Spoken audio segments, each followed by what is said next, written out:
Okay, I'm back. Welcome back. All right. And welcome. Oh, I was supposed to do it as a teenager. And welcome back.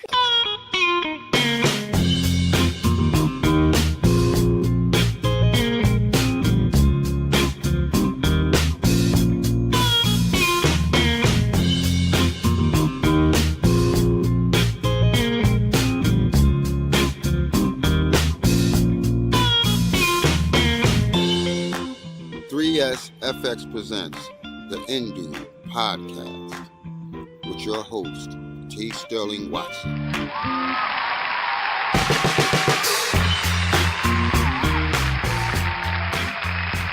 Good morning, Indubians. I'm T. Sterling Watson. And I'm Kortney. This is the Indu Podcast. Thank you for stopping by and pressing play. We're recording live from the south side of Wakanda in Little New Indubia on the corner of T'Chaka and MLK Drive. How are you doing today? I am doing just dandy. How are you? I am great. I was gonna say I ate some of the Wakandan delicacies, but I don't want to be called on that because I don't know exactly what they are. So yeah, don't want to mess that up. Yeah. I don't, and I feel ashamed, but that is something that I hope that we learn in future movies, or it's probably in the comics too. Probably, yeah. I would imagine so. I think so. I hope so. And I have not been up to date with the comics, and I know I've been hearing great things about it. I bring that up because we're going to be talking about some Marvel stuff today. Mm-hmm. And sweet. I don't know if you have seen the new trailer that's finally released today. Yes. Captain Marvel is so good. Here. We get to hear.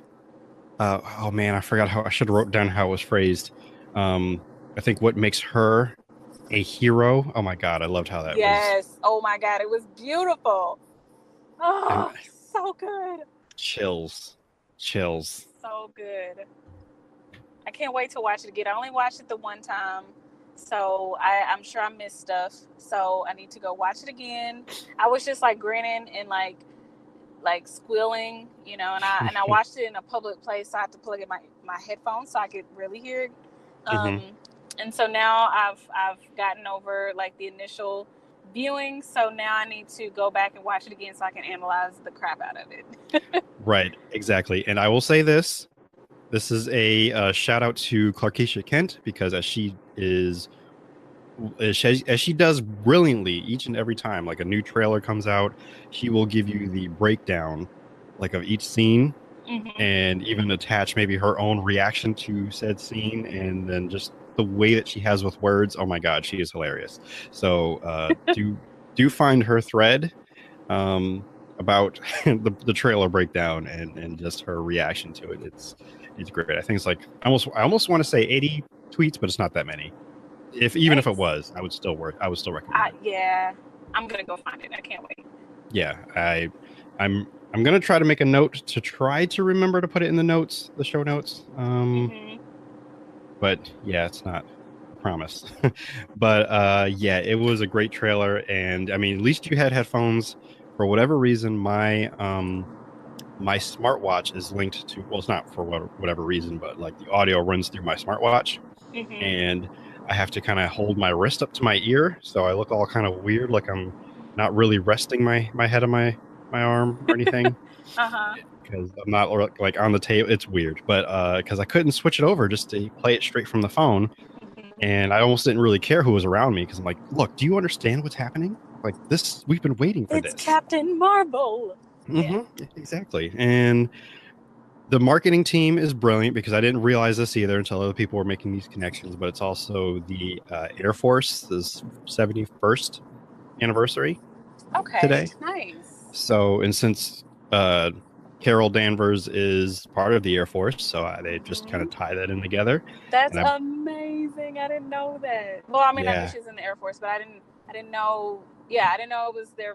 Oh my gosh, that's amazing. Okay, Continue. Yeah. Sorry. Go. It's fine. That's what I'm like, wow, this is brilliant. This so is good. brilliant. Yeah. And the fact that the movie is supposed to be coming out during Women's Month, I believe, which is It March. is. What? Yeah.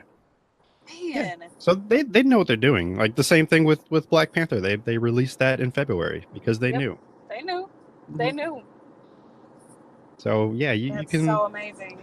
You can say what you will about Disney and their marketing team. They know what they're up to. They know what they're doing, man. They're some smart cookies. Like I think some of us, I'll just say I particularly was a little upset at the time when Brie Larson was like, "Oh yeah, let's release something." This happened a couple weeks ago, and it was just like set photos or not set photos, but official photos of the movie. And I'm like, it's not what I wanted. I wanted a trailer, but yeah, this was better. This was, definitely planned. I'm like, let's do it this day. So I'm like, you're good. Smarties. You're good. They just know it. They do. So good. They do. I want to introduce a new segment, but not necessarily this episode, because I didn't give you any time to prep for it. But I would like to, and I'm kind of stealing from another podcast I listen to, but like do a recommendations portion, and I'm leading up to what I actually just listened to today, and I'm sticking in tune with Marvel. Okay.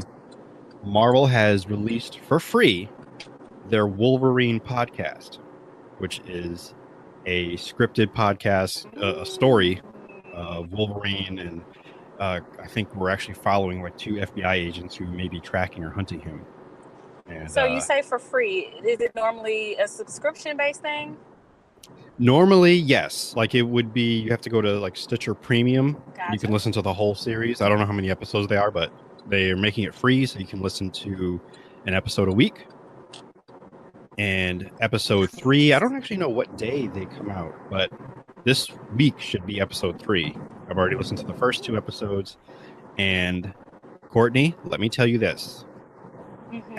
As someone who is an audiophile like myself, like a sound engineer, and I have a keen ear to hear things, the audio production on this is brilliant. Oh my gosh, I can't wait to hear it. They tell you, like, not they, but like I've heard other like podcasts that have been promoting it, saying like, yeah, how they recorded it was they would, just like old-fashioned radio plays, they actually have a very special microphone that records in all 360 degrees. Although most omnidirectional microphones do this, but this is different because if someone is on the left or like below you, but on the left hand side of you, you will hear that. If they're above you, you hear the birds chirping. It sounds like they're right above you. Wow, that's so cool. Yeah, I was a little skeptical. I don't know why, but I just kind of was. But then I started listening to it. I'm like, oh my god, this is amazing, and I was really immersed. Haters really gonna hate. Yeah, I was immersed in this world, and I'm like, how are they giving this away for free? Because this is quality production. And what's the name of it again? It's called Wolverine: The Long Night. Apropos. Very apropos. And it is like a murder mystery of sorts. There are some names in the cast. Well, names I'm familiar with, like Richard Armitage, who I believe is in The Hobbit and or Lord of the Rings. I don't remember which one. He's in a number of stuff. I looked him up and I'm like, I've seen these things you're in, but I don't remember. I don't know who you are. But he plays Wolverine. There is a sheriff character played by Scott Adsit, who I know from 30 Rock, but a whole bunch of other people. But they do a brilliant job. I was really immersed in the story, and it really, took me away. Like I was supposed to be working, and then I just kind of found myself just kind of staring at some boxes, like what's going to happen next? As they're telling stories of somebody being slashed up. Yeah. So excellent storytelling. If I were to recommend something, I would definitely go check that out. And it's funny because like half the podcasts I listen to, they have an ad right in the beginning of their podcast. Like, go check this out for free. I'm like, all right, fine, I'm gonna go do it. Oh wow. So so now you understand the hype, right? I do. All right. So now you're hearing it from me. It's a recommendation. Go check it out. I guess there is like one of those parental advisories, since this is a family show. They do have some adult language at times, or it gets a little graphic, even for an audio production.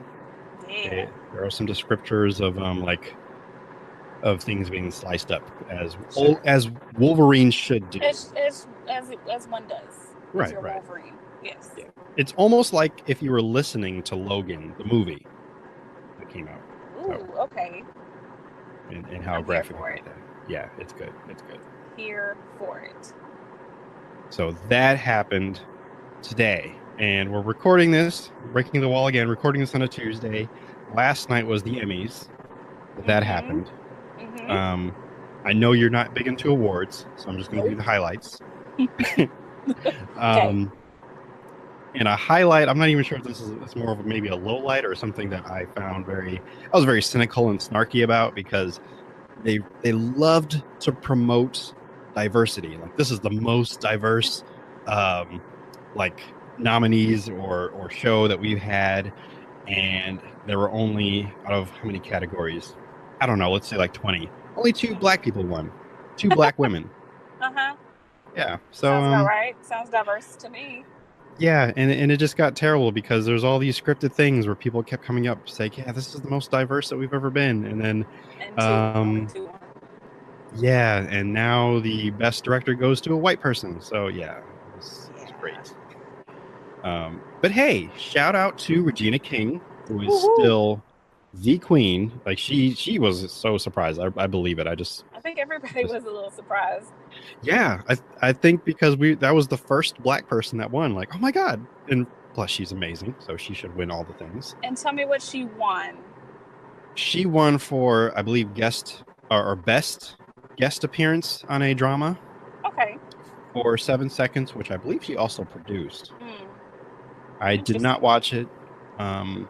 As much as I am a stan for Regina King, I think I forgot that she produced it, and then my sister even told me that she watched it and didn't like it. So that kind of was my, like, okay, well, I'm gonna pass then. Yeah. But she had told me that before I found out that she produced it, so I kind of already had written it off. So, yeah. The other one who won was Tandy Newton. Okay. Yeah. What did she win for? She won for, I'm not sure if it was, I don't think it was lead actress. It might have been supporting lead actress for a drama for Westworld. Nice. Which, I mean, that is a show that I watch, as confusing as it is, which I do kind of like, but she earned that Emmy. That is for sure. Yeah. But yeah, it was. Well, congrats to them. Yes. And there were some others, but the people that won, or the shows that won, I'm like, let alone that they're all white people, but I hadn't seen them. Like, I mean, I knew they existed. I just didn't watch them. So I was like, man, I wish somebody won that I actually saw. Right. So that was a little frustrating. It made it a little boring for me, just a little bit, because they honored the 96-year-old Betty White. Woo! Yeah, they had her come out, and she talked for a little bit. I didn't really know what the point was, other than just to honor her, which, is perfectly good. They didn't give her an award or anything. They just had her come out and talk. I'm like, oh, okay. We'll she's run Betty with White, and they should do that every year. Pretty much, just to say, hey, I'm still here, still kicking, working, still kicking. Yeah. So she came out and talked for a little bit. One thing that was a surprise, I actually was left speechless, and I really couldn't be as cynical as I wanted to be, because it was just like, oh my god. And I really can't recall them ever broadcasting this particular award live, but they awarded best director for, I think, a televised event, like a live event, like the Oscars, for example, or other award shows. But the guy who did the Oscars last year, he won. Really? So, yes. And for me, at first, I just kind of thought about it, like, wow, you can get an Emmy for directing the Oscars. Like that. I mean, I guess. I don't know. I don't know. Okay. Yeah, it seemed weird to me too, a little bit, but he came up. Weird, right? It did. So, in probably also win an Emmy for directing the Emmys. How backwards is that? Like, well, maybe not backwards, but it's a little backwards. Yeah. It's a little, that doesn't make any sense. Self-congratulatory? Yes, that's the perfect word. Yes, it's very self-congratulatory. Like, yeah, I'm going to throw this party for the best of the best, and I'm going to direct it, and I'm probably going to win it because I'm directing it and I'm doing the party. Get out of here. Right. What? Yeah, no. I'm not. Yeah, no. Now I really don't like award shows. Well, that's just the Emmys. They don't have that for the Oscars, where, I mean, of course they have directing, but not directing your own thing. Yeah. Your own thing. Come on. Directing your own thing. Wow. It was weird. But the thing that made this particular thing special is the director that won. He came up and he started to make a speech, and he talked about how, like, 2 weeks ago, his mother passed away. So he was like really upset about that, but also happy that, you know, she's looking down and be able to see that happen, and then see that and then he started to thank his girlfriend, who he said, and this is where everybody lost it. Wait, have you heard about this already? I have. I saw it. Oh, you saw it. Okay. Yeah. So for those who didn't see it, he said that he doesn't want her to be, he doesn't want to call her his girlfriend anymore. He wants to call her his wife. And so then sweet. It was, I'm like, oh my God, what's happening? Is this happening? And I just felt like just like, I was like fanning myself and just like, oh no, it's happening. And then, they started pulling her on stage, which I'm pretty sure that's not exactly what she wanted to do or intended, but, just people getting excited, and I was like, oh no, I hope he's not up there and saying all of this, but doesn't have a ring, but he had it with him. So he had it. He sure did. And I was where he got it from. And yes, that was great too. I had to tell his brothers and sisters I didn't swipe it. So all of that, and then he actually did get down on the knee. So I'm like, okay, good. Because at first I didn't think he was, but I was like, well, maybe he's just still standing so he can be heard. And sure enough, he dropped down, and I was like, okay, all right, guy. Good job. Like, and really good job. From what I could kind of tell from body language, she was already saying yes before she was like going up there. So at least that was good. That was good. Yeah. Because so many. It didn't look like it was a pressured, oh God, everybody's watching, I guess I have to say yes now. It didn't look like that at all. It looked very like she was surprised, but very happy and, you know, very accepting. So that was really sweet. It was a sweet moment. It was very unexpected. It's something I've never seen before, and I think probably has never happened. I know before. It's like on a live award show. I don't know that that's ever happened. Yeah, I wish I could have watched it live, but it's all good. Yeah, I was trying to do my best live tweeting it, and I wasn't having as much fun because I was, like I said, I was a little bored, I was a little upset. They kept talking about diversity, and then I'm like, this could be a great drinking game each time they mentioned diversity, because it was terrible.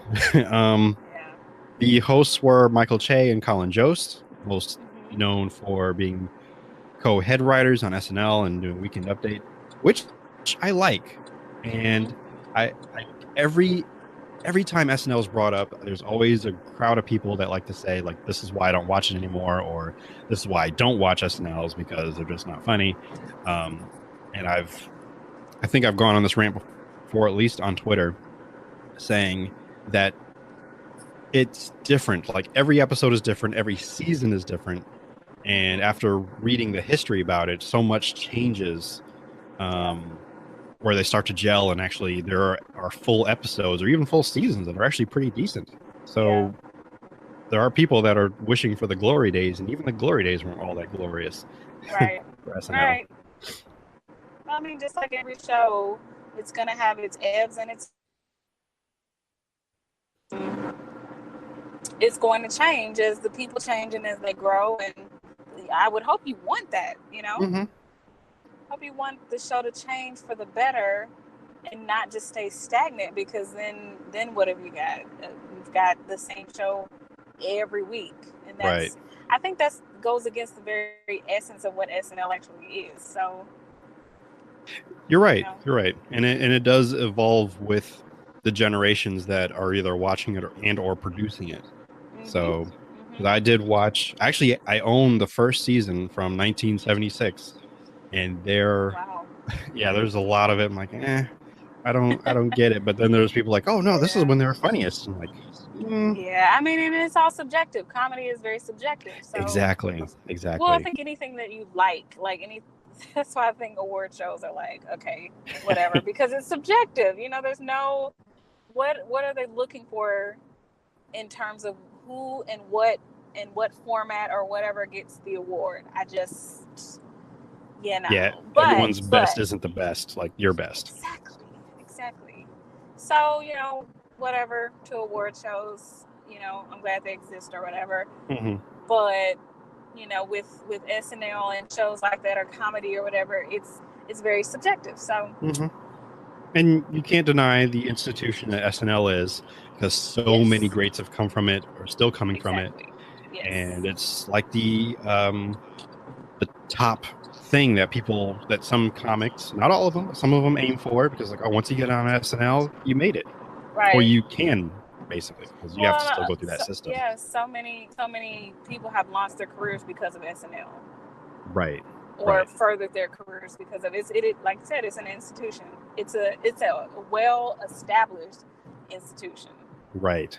So long-lasting at that. So just makes sense. Yeah, it definitely does. And I went on that whole rant just to say that it definitely felt like an SNL semi-produced show, which I found out later. Lorne Michaels, who created SNL, was a producer of the Emmys, so that's why it so many of the SNL alum either were presenters or even the hosts from Jost and Michael Che, which even on Weekend Update, I still feel that Jost is funnier than Michael Che at times. Mm-hmm.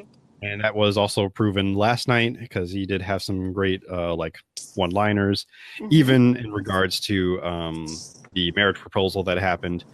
He said that there were so many guys that probably came hoping to win and had rings, so he felt bad for them. Because they were all hoping, to make the proposals or whatnot. But a lot of their jokes were hit and miss. I think some of them were more misses than hits, but like, they were there. Another standout was Hannah Gadsby. Hopefully I'm saying her name right. But that is that new, not New Zealand, Tasmanian comedian who came out with the special Nanette. She came out and delivered an amazing, I forgot what she was presenting for. It almost doesn't matter, but oh man, that was brilliant. And I'm like, I wish, I need more people to know who she is and to see her work. I'll have to look her up. I didn't know she had a momentous presentation.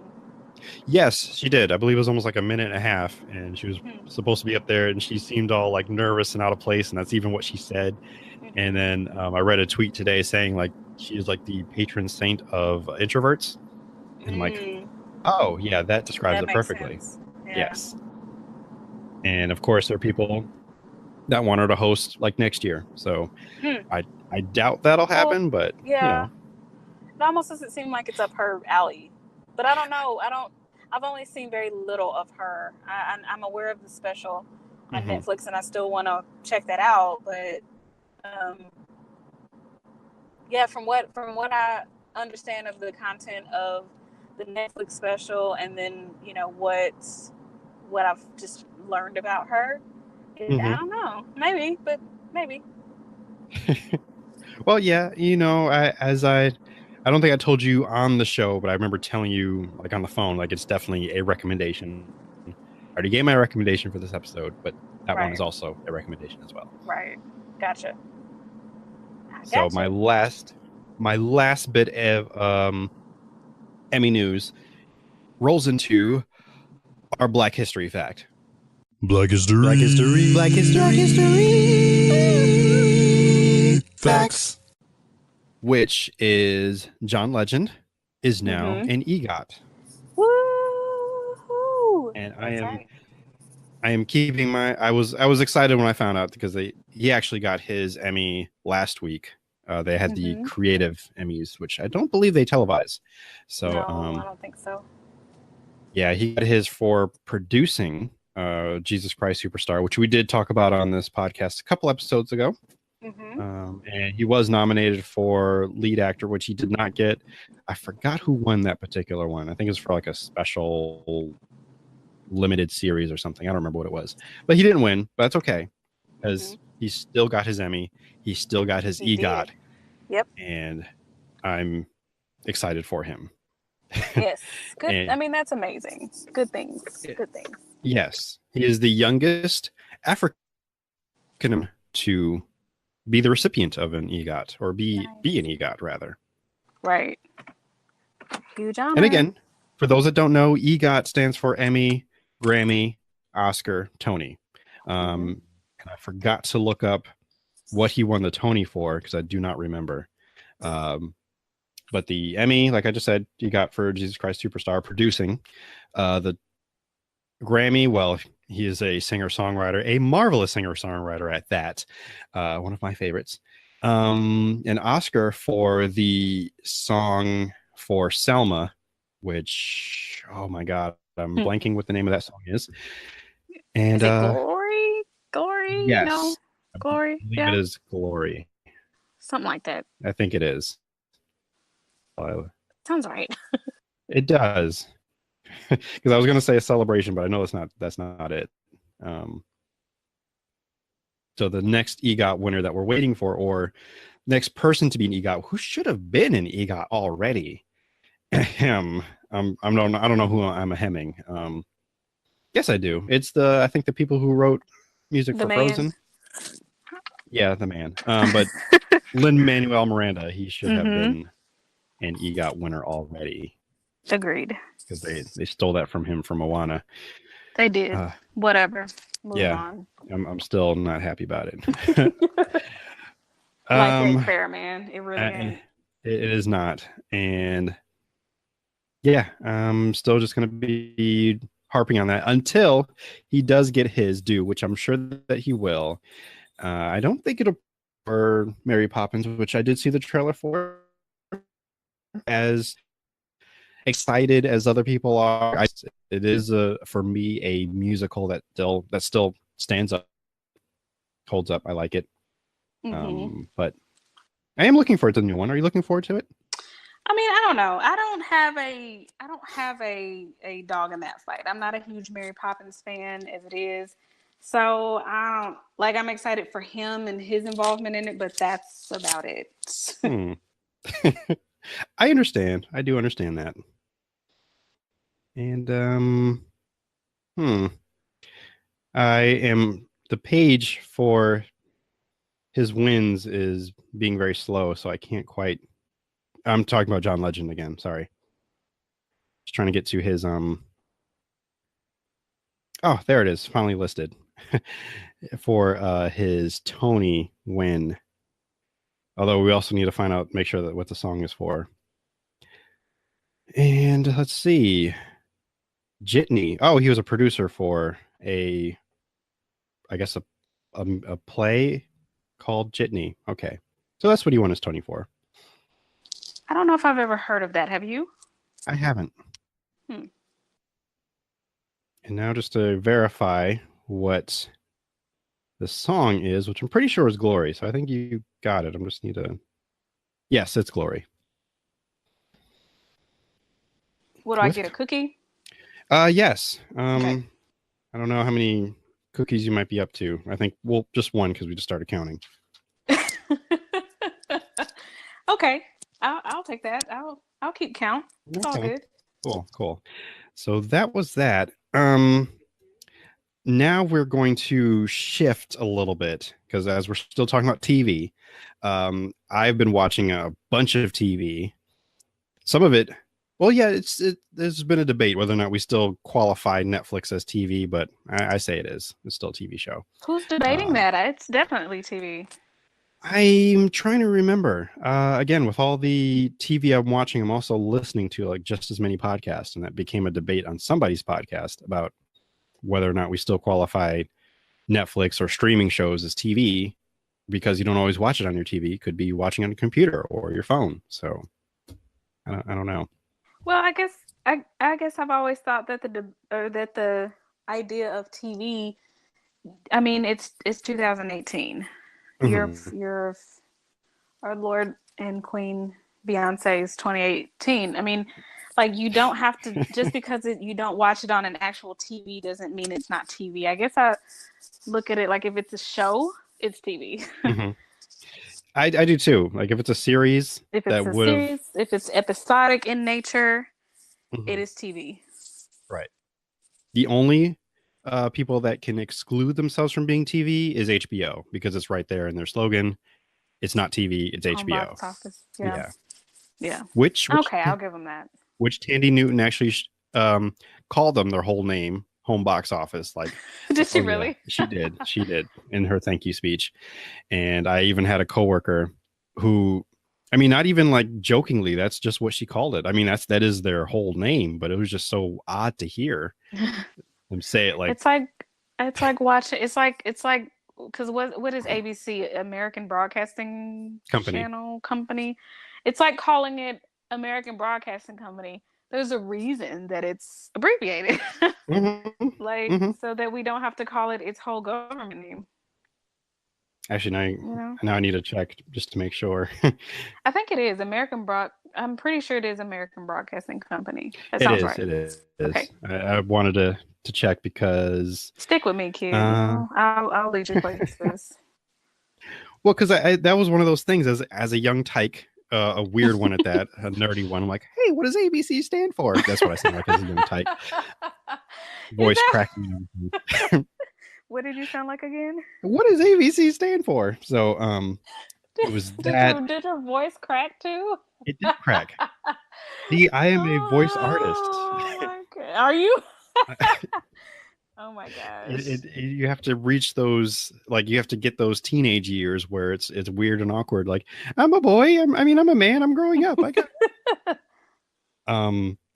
because CBS is Columbia Broadcasting. Oh no, station. It's either station or system. CBS. CBS. Yeah. Gotcha. System. It is system. System. Mm-hmm. Yeah. And NBC is also company, National Broadcasting Company. But yeah, I was always curious about these acronyms, what they stand for. And it's, I don't want to say it's useless knowledge, but it's stuff that I just like to know. And I've been wanting to know since I was a teen with a crackly voice. Where was I going with that? I don't know. It doesn't matter, does it? It matters. It does. We were talking about TV shows and whether or not they qualify as TV shows if it's on Netflix. I don't know if you can hear weird noises from Chief over here. Yeah, what was it? Did he sneeze? No, he's whining because I think he wants to sit in my lap. Oh. He's just giving me the sad eyes, so I'm going to try to work this out. But anyway. Bless his heart. Yes. So if you hear any aggressive sniffing, it's now because he's in my lap. Anyway, what I meant to say was there's new shows, and this would also fall under recommendations, but I'm hoping you get to check it out so we can come back and talk more in depth about it. But the Dragon Prince has come out on Netflix. Yes. Okay. I knew very little going in. I'm not going to talk too much about it because I don't want to spoil anything for you. Okay. Not more that's already been like tweeted and whatnot. No, I haven't seen very much actually. So okay, so there are things. Somehow I'm pretty good about avoiding spoilers, because my story, and listeners, you might know my story about Game of Thrones and a certain episode called The Red Wedding, which is 3 or 4 seasons into the show, right? Yeah. And it's like huge, right? It's huge and it's devastating and it's crazy, and everybody knew about this even before the show. Somehow I literally had never heard about it. Mm-hmm. And I dodged all the spoilers. I don't know if I just had I missed it. Anyway, I have a gift, and so I have not had any Dragon Prince spoilers. Happy to say it. As far as we know, you're still not over the Red Wedding either, too. I'll never be over the Red Wedding, okay? Never. It's still too soon to talk about it. Well, yes, the Dragon Prince is created, I think, by one of the head writers of Avatar: The Last Airbender. So you have that. I'll tell you a little about the animation. It is completely computer generated, which I did not realize, because they have a technique where they can make it look like it's like traditional two-dimensional animation, and only sometimes is that actually you actually can tell. It's like, oh wait, I see now the computer generatedness, because normally it's all three-dimensional looking, but they did a brilliant job with that. And it does share similar aspects that Avatar: The Last Airbender had, where it comes to like multicultural or multi ethnicities, powers being from the elements, and just things like that. That's where I'll stop. But this, and it's a quest. They're on a quest, so there's that too. So there are lots of things like that, and it's a beautiful story, great story, great characters. There's really a lot, and we will definitely go into it more after you watch it. Then we can definitely do like a Patreon special and discuss more about it. So that's all I'll say for right now. Well, I've definitely bumped it up on my list of all the things you've given me to watch and listen to. Which I know it's a lot. It's a never-ending list, and I'm okay with that. But I am bumping it up because I've actually been missing Avatar lately, and it ain't streaming somewhere, so it's hard to watch. And I don't have any. My access to Avatar is limited. Like it's all I bought the seasons years ago, and they're only downloaded on my computer, my laptop. So I have to only, if I want to watch it, I have to sit at my computer and watch it. And it's just not the same. I just want to be able to pull it up and stream it somewhere, because Netflix has spoiled me. And so, yeah. So now I'm kind of glad to have an Avatar-like show to get into. So, yeah. How many episodes is it? Sadly, only 9. Oh, so it's a very quick watch. Yeah, and I was afraid of that. I mean, it is really good, and I actually managed to spread it out.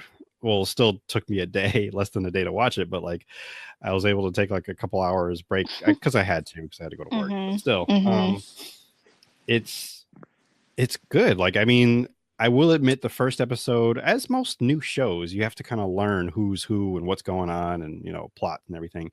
But after a while, you really do figure it out. I'm like, oh, okay, this is that, and this is that, and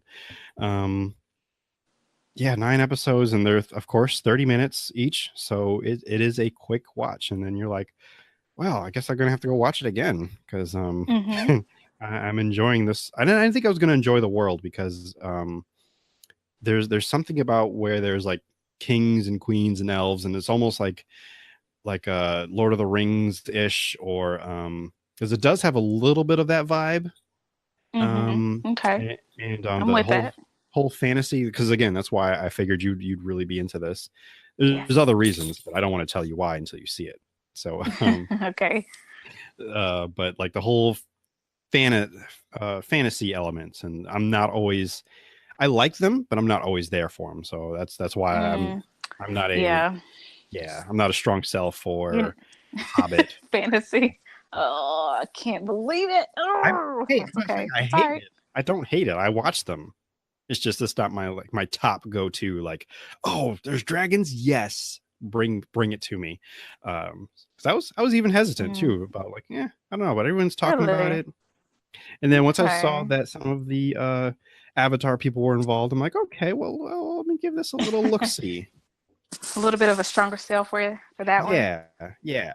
And then there was one particular character, and I'm going to say that I have a crush on the actress who plays this particular character, because the character is 16, and I don't want to be weird, but the voice actress, I really, really enjoy her voice. So so I do like that. The character is Claudia, so that's just a heads up. If you know who she is, then you're like, oh yeah, she's awesome. And Kortney, you're gonna like her. So I'm gonna say that now. I believe it. Yeah. So I'm gonna get really nerdy specifically, and I'm going to ask you if maybe a TV that you would watch Avatar: The Last Airbender, or if you have a USB like port, I'm pretty sure that it does. Most newer TVs do. And Yeah. if so, then you can probably maybe transfer your Avatar into the flash drive and then maybe plug it into your TV, and then you can watch it that way. Maybe. Maybe. I hadn't thought about it or tried it. Oh, but that would be amazing on my. See, this is why I'm asking. See, this now I'm sure there's a way to do that. I guess it's downloaded on my computer. Mm-hmm. Yeah, I'm gonna have to. We're gonna have to have an off camera like tutorial. Right. menu. Right. I got you. Because I need to make this happen now. I will say this, and then we're gonna move on. It's still gonna be Avatar related, but I have sticking out of my Blu-ray player a 4-way USB drive port. Mm-hmm. Each thumb drive has like a set number of shows on it that I could fit on it. So, for example, one of them has like the IT Crowd on that drive. Another drive has I think this is before I had like Hulu and some of the other streaming services, but sometimes your internet doesn't work right, and I need my shows. I need my shows. True that. So that's why. And back in my piracy days, I was able to download some shows, and that's where they've been. They've been either on the main hard drive, which I do have an external hard drive full of TV shows, and I put some of them on flash drives, so I can watch them on wherever I am. Mm-hmm. So Nice. That's why I'm mentioning all of this. But back to Avatar. Also breaking news today, which I don't know if you've heard, but Netflix is planning on, with the original creators, doing a live action version of Avatar: The Last Airbender. How do you feel about this?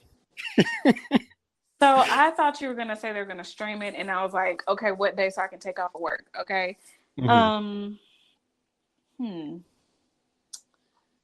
Yeah, once I read this news, like I resisted texting you about it because I'm like, no, I'm going to wait until the show and see if she, first of all, see if she heard about it. And then if not, then I will present it to her. I hadn't heard about it. And let me tell you, it's been divided. Like there are mixed reactions. So just your response alone is just further telling me that there is right to be cautiously optimistic, which a lot of people are. Yeah. And I haven't read any articles per se, but I'm from what I'm gathering, even the creators, they're like, we don't want any whitewashing whatsoever. So already that's points, because the movie that shall not be named and to some people does not exist. Exactly. Like when I think of it, I see a black void, but I know what was there at one point. And so this is what I'm talking about. Okay. Mm-hmm. This is what I'm talking about. And at the time when that movie came out, I mean, the movie that we don't even know, I don't know what I'm talking about, but when there was this thing that came out that people were upset about. I only knew one person that actually watched the cartoon, and then when the movie came out, she was like so upset, and I did not understand why. And I didn't understand why. It now. I do get it now. Right? Yes, I do get it now. And I don't think I can actually go back and revisit the movie, because I think I saw the movie before I did actually watch the show. And I'm like, oh, wow. Yeah, that movie was horrible. So, I mean, like, it was so bad they were supposed to make a whole trilogy, but did they even think about it after that movie? Nope. Well, some people didn't, because one person in particular was like, oh, yeah, we can keep going. But like, no, we're not. You are delusional, sir. I think you need to, there's a twist here that needs to happen. The twist is that your movie sucked.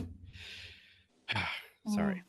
Anyway, but I don't want to talk. Like, it's a whole like heartburn. It gives me heartburn. Okay, still, I don't understand how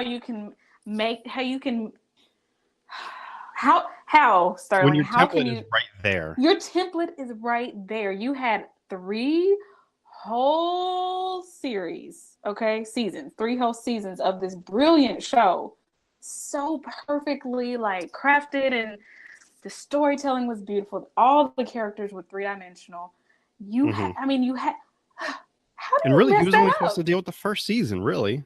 He was just supposed to deal with the first season in one movie, right? Like you said. How do you so royally mess something up when it's all you have to do is condense it? That's it. Right. Condense it. You don't need to add nothing to it. You don't need to take nothing away from it. You know, you condense it and make a great movie.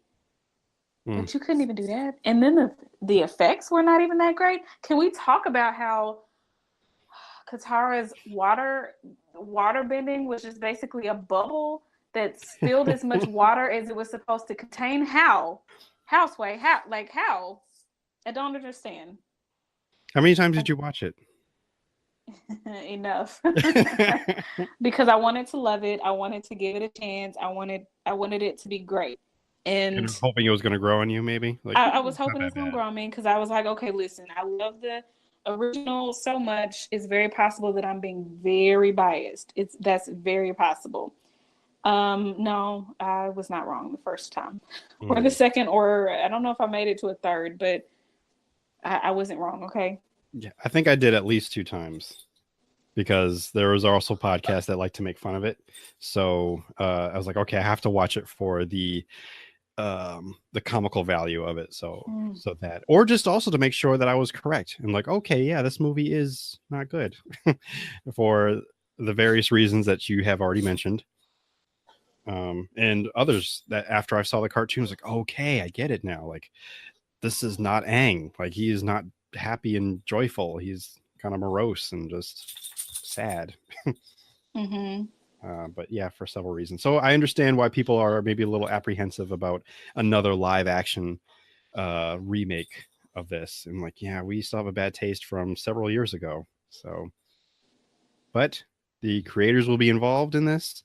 It will be a series, not a movie. So we'll I'm hoping for the best here. Okay. So that is, I mean, I don't know. It's in development. It's nothing we can look forward to right away, but it'll something else they're working towards.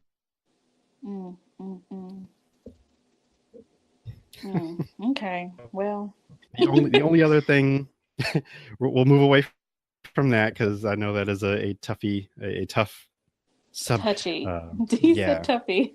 I did say toughie because I was looking for touchy, and then you're like, well, and tough. Yeah, sure, it is a toughie subject. That was the adolescence in me coming out a little bit. It's toughy. So another show that I had watched, American Vandal.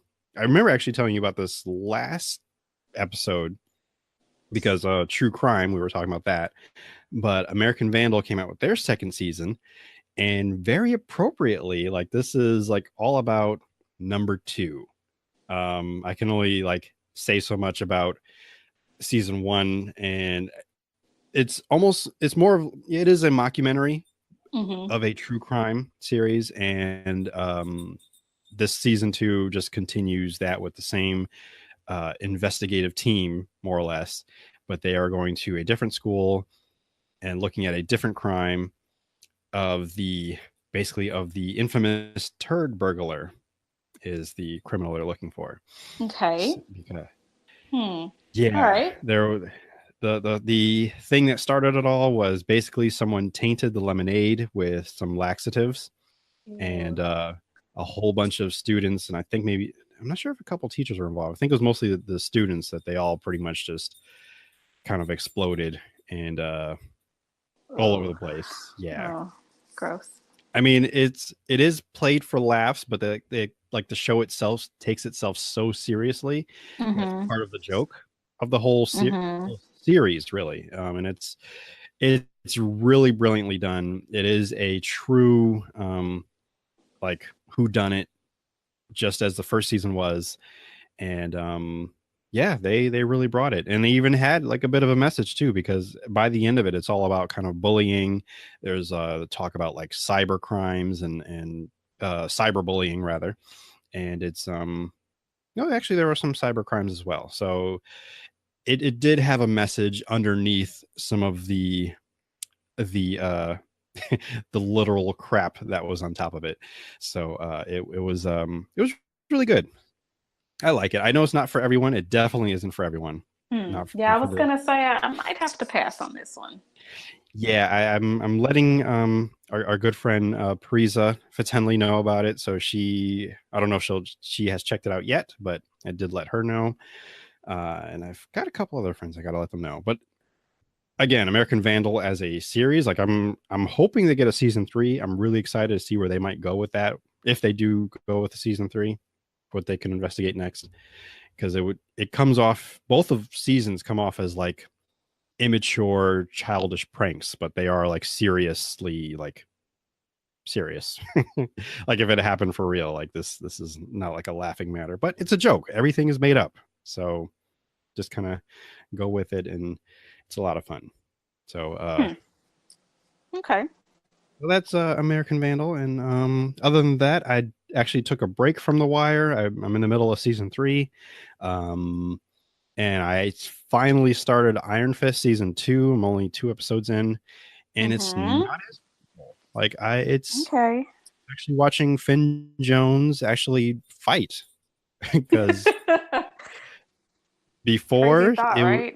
I know before it was like way too many cuts for fighting whatever, and and like I think they replaced him with his stunt doubles too many times, but you can tell it's actually him. They learned their lesson, at least from the first 2 episodes I've watched so far. I do hear that it gets better. I just have not had the time to watch it yet because I've been juggling other shows. In fact, I'm going to tell you here. I was going to tell you like off mic, but it's one of the shows I like watching. I like watching this show called Aerial America. It's on the Smithsonian Channel. It came with my package that comes with Turner Classic Movies. Sure, got it. Just in case you're like, what is that? But you don't have to justify yourself, but I see you, bro. Well, you know I'm a nerd. we know this. That's one of our common bonds. So yes.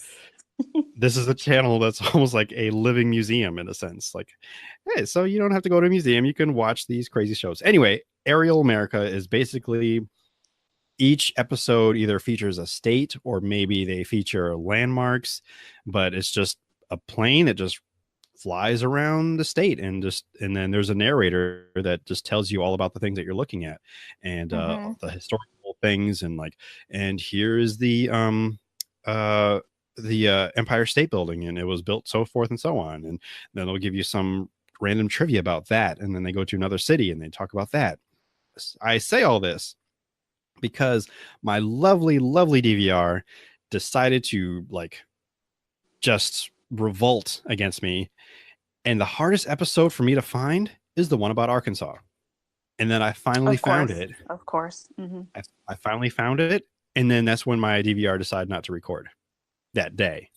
So it wasn't just that show, but there was other things that were supposed to record that day, and it was just having a bad recording day. And I'm like, seriously?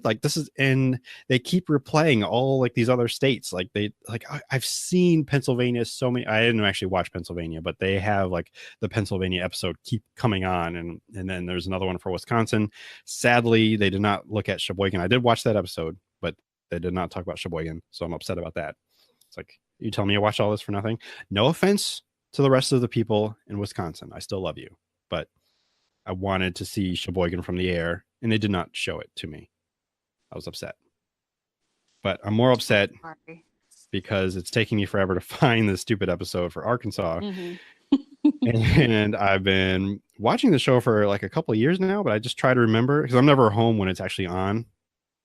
So that's why I have to keep going through the DVR every 2 weeks or the guide to try to find it. And yeah, it's a little frustrating. So I just want you to know that I'm looking out for you in your state. Well, I appreciate it because a lot of people don't be looking out for us as a state. So I do definitely appreciate it. Also, I did see the announcement about The Last Airbender live action.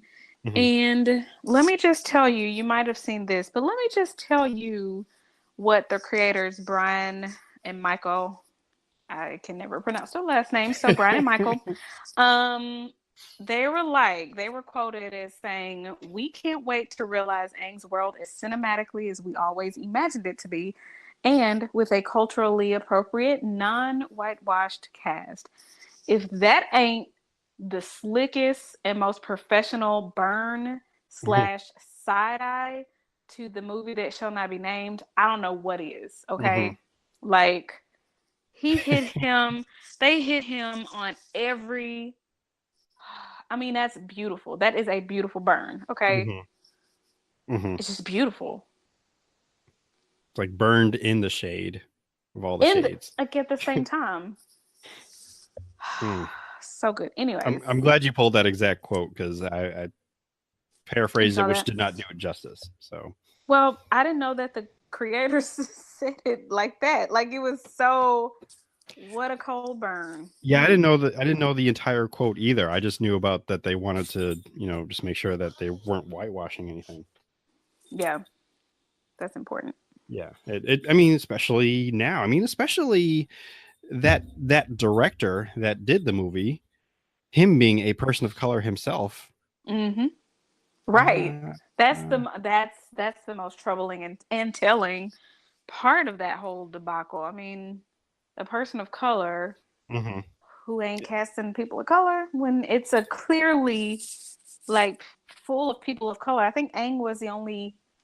I don't know if he was white, but I don't know, but clearly everybody else was not white. Clearly. Right. Okay, clearly. Like, I don't know. It baffles me, but I'm glad that they get it. It doesn't surprise me that they get it. They created the show. So of course, like that was their vision. That was their intent, which they did. We recognized it, and then we revolted when we realized we didn't get that in the version that should not be named. So, yeah, they're here to correct the wrong that befell us. But also maybe because they just really love living in that world, which we all did, and they want to return to it. And like, let's bring it back. And again, there are some people they don't feel as strongly as like not everything needs to be a live action remake, which I get. I do agree with that, but I'd be interested in seeing this one. Yeah. Okay. Yes. Yep. But yeah, I get your feeling too. I'm still cautiously optimistic, and I normally just like to wait for any judgments until I see a trailer. Okay. Because things happen. They don't always come to fruition like we plan or want. Yeah. And I didn't want to get excited. Like, for example, I didn't want to get excited about Captain Marvel until we saw something. And like, now that we see it, now I can get hype. It's like, okay, this makes it real. Next 6 months, for the next 6 months or so, I'm ready. Let's do this. I don't want to see anymore. Like, I'm good with this one trailer. Yeah, me too. They can come out with trailer number 2. I will resist as much as I can from watching it. And and then when the movie comes out, everything will be nice and fresh. I'm like, ooh, I haven't seen this. And be like, oh no, we saw that, bro. Like, whatever, I don't care. So what we're gonna do, we're gonna take a quick break. I'm gonna go see what Chief wants because I think somebody might be in the well. So I need to go check the well, make sure nobody's in there. And when we come back. I just got that reference. When we come back, I got a word for you. And also what I promised last week, we're going to talk about channel drift since apparently this episode's all about TV. So we will be right back on the Indu podcast.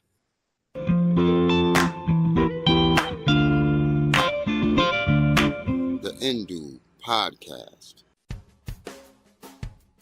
Hey, dear listeners, just a gentle reminder that you can support the Indube Network by subscribing to the Indube Patreon at patreon.com/Indube. But hold up, Sterling. I keep hearing about this website. What is Patreon? So glad you asked. Patreon is a membership platform where subscribers can pay, fund, or donate to creators for content. In other words, if you subscribe for a small monthly fee, you can get bonus podcasts, reviews, videos, and just awesome extra goodies from the Indube Network.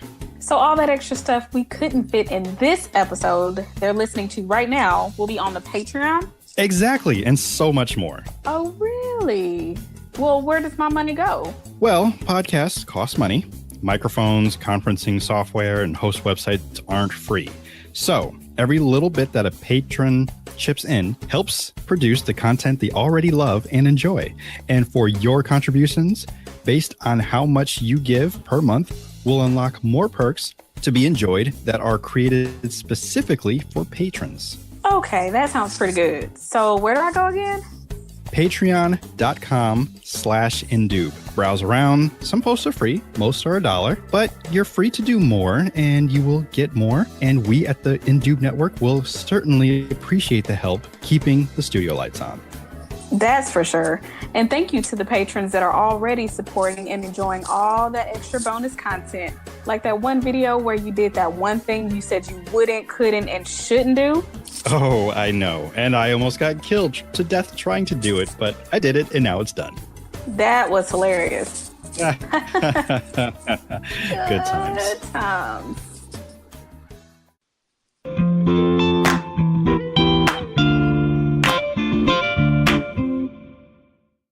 And welcome back. Prepubescent teenager. Yes, one who's still trying to find himself. Yeah. So, Word Watch. let's get into today's Word Watch, which is brought to you by Janae, who is on Twitter as Janae all day. She had presented to me the word taradiddle, which trying to look at the other definition I had for it, which is a petty lie or pretentious nonsense. Petty But lie sorry, go ahead. No, go on. You can. Petty lie or pretentious nonsense? Yes. Okay. Those are the two definitions. Nice. Such as a fib or there's a synonym that I'm looking for, and the page is loading slowly. I wonder if this is what they read on, because I one of the many podcasts I listen to is the Word a Day from Merriam-Webster, and this did come up later on that day after she had shared it with me.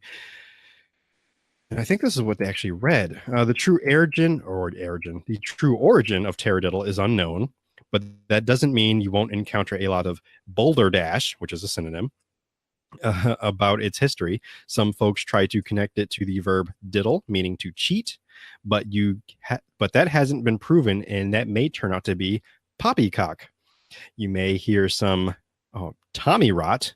Again, another synonym, about it coming from the Old English verb didrian, which means to deceive, but that couldn't be true unless didrium was somehow suddenly revived after 8 or 9 centuries of disuse. No one even knows when taradiddle was first used. It might have been long before it showed up in a 1796 Dictionary of Colloquial Speech, where it was defined as the synonym for fib. But if we claimed we knew who said it first, we'd be dishing out pure applesauce, which I did not know was more than just like pureed apples. So yeah. But no, there was a particular word. Maybe it must be under a thesaurus, but there were some interesting other words that kind of describe the same word. I don't want to say it incorrectly. Mm-hmm. But it's just also just fun to say. And there is a list that's also attached of 10 other kind of funny sounding words that I will come back to in a future episode. Okay, so I'm not seeing it, but the word is trumpery or trumpery, I think. Uh-oh. Mm-hmm. I'm like, ooh, this is like kind of like perfect. But then again, sometimes with Merriam-Webster, they seem to pick their daily words based on what's happening in the world or our country. Interesting. But trumpery, I guess, is a word that's similar. Let me just look that up instead. yeah, that is today's word. Or this Nice. episode's word. Nice. Now, Nice. going back to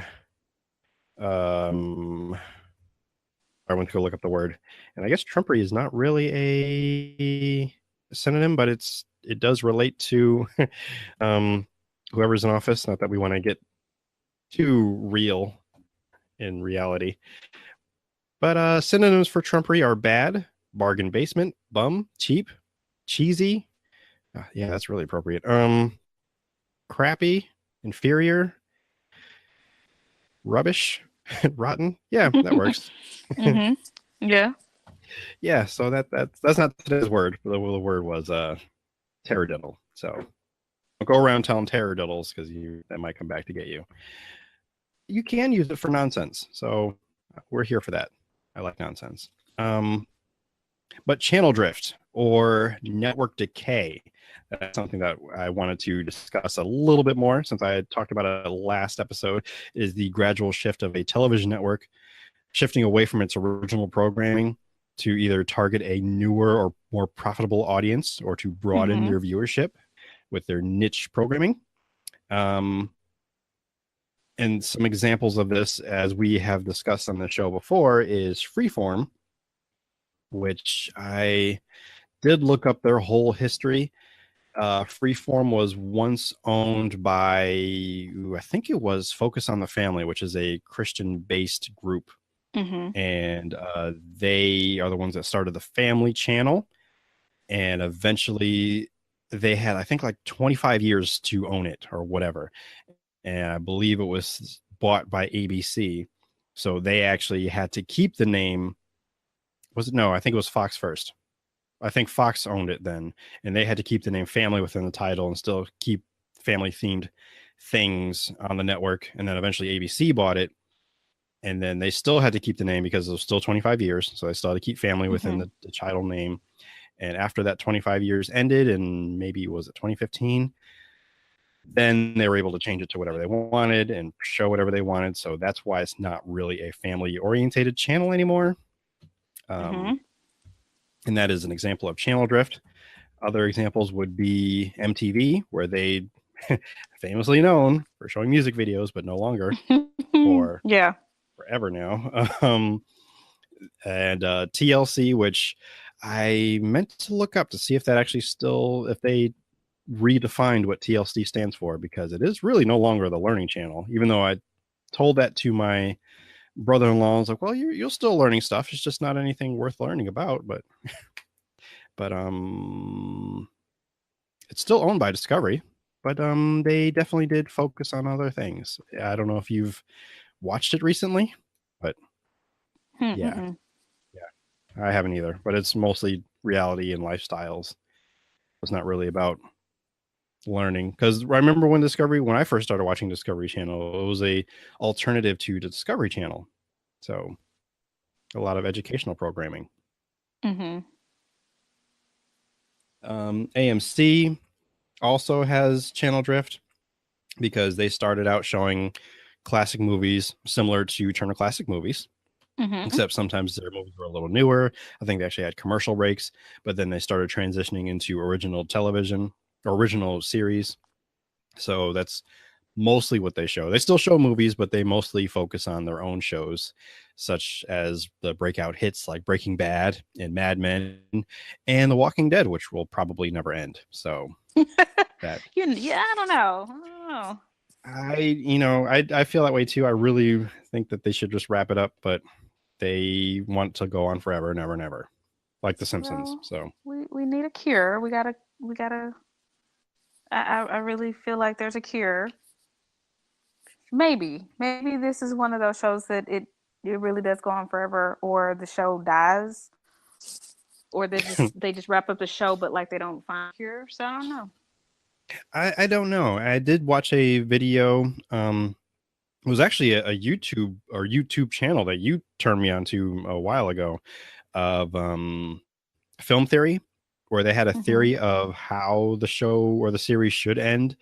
And that is that the disease should kind of kill itself out, like all these zombies, or I'm sorry, not zombies, I take that back, all the walkers should basically be kind of dying out, like because of their just deterioration. Like they really shouldn't be wandering around anymore from the decay. So I don't know, but those were my couple examples of channel drift. There are more examples, like the History Channel is a big one. Does there was a time where you can just kind of tune in at any time and they'd be talking about World War II a lot. And I do miss Modern Marvels. That was one of my favorite shows to watch on that channel. And now they like to talk about Ice Road Truckers and X-Men and Pawn Stars, which admittedly Pawn Stars and what's that other one? American Pickers. There is a little bit of history within that because of the things that they find are old and then they have their own stories, but it's still reality TV and I'm not really here for it. And but I mean, that was actually a time though when every channel was getting on the reality TV bandwagon, and I hated it. I really did. Yeah, I feel you on that one. Because we are writers, we are fans of the written word, and that's what I prefer. And I'm kind of glad that we have reached that age in television, and I think we're still living in that golden age, especially with these shows being more cinematic. So people are almost like flocking towards scripted television, whether that's on television proper or a streaming service like Netflix or Amazon, which was a big winner last night with their show, the Marvelous Mrs. Maisel, I think, which I still have not watched. Thought it was Maisel. Maisel. Or See, Maisie. No? Well, it ends with an L. I just didn't know how to pronounce it. I think it's Maisel. I could be wrong though. I love alliteration, but I just didn't know, and I didn't like. I don't want to be harsh and say I didn't care. It's just it just hasn't hit my radar yet, really, to get into it. And I don't know if I want to watch it because I felt like it stole some awards from some other people that I thought should have got it. But I'm just being biased and petty. But yeah, that is a little bit about channel drift and why some of your favorite channels don't look the same, like when you may have either grown up with them or they just decided to, like, why are they changing their name?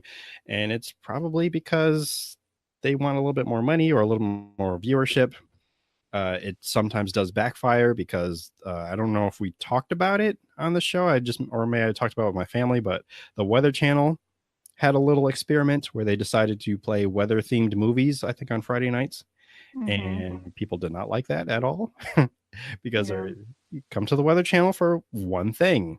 Like I don't really want to be entertained. I need to know where the storms are at and if I need a coat, stuff like that. I'm not here to watch movies. So that is I'm glad they did away with that. They still have their own reality shows, a lot of storm chaser shows and so forth and so on. I guess that's okay as long as they keep the little radar in the corner so I can just check. But it's 2018, so I don't really go to the Weather Channel to watch the weather these days, unless it's weather that's happening farther away, like hurricanes and such. So there you have it. That is a channel drift. If you have more random kind of questions or TV things, movie things explained, if I can explain it, please feel free to reach out. You can even add it to an Ask in Doob, and we will try to answer that question for you. So that's about it. You have any shout outs or anything? No shout outs other than Brian and Michael, the Avatar, Last Airbender creators, and Marvel for being amazing. Doing the good work. Doing the good work, man.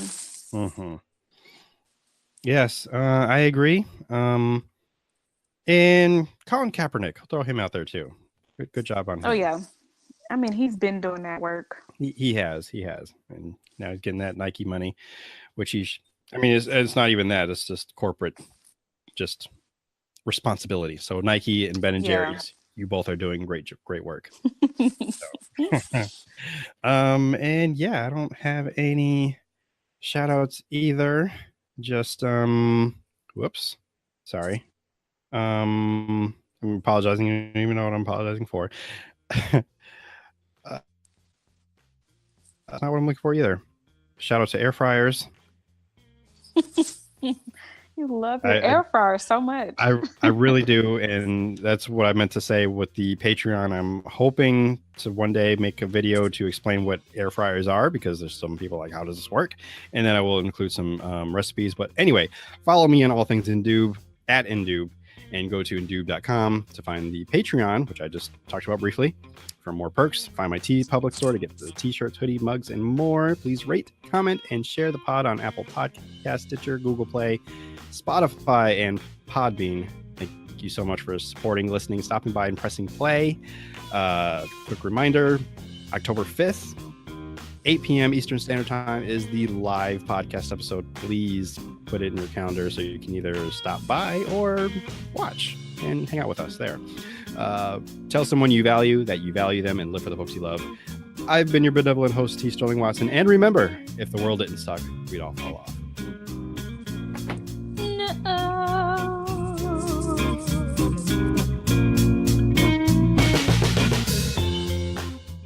The Indoob Podcast is recorded in a studio somewhere on planet Earth. The Indoob Podcast is part of the Indoob Network. And if you'd like to get in contact with the Indoob Podcast, please email indoobpod@gmail.com. That is indoobpod@gmail.com.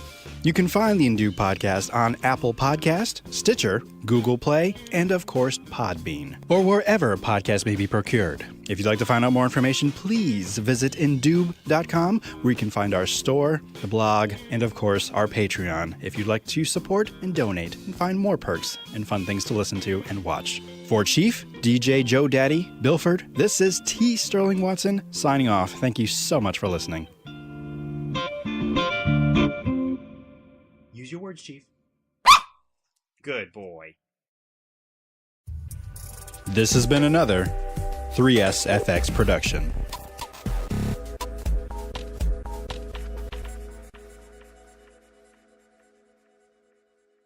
Not sure if you were following that time. I don't know.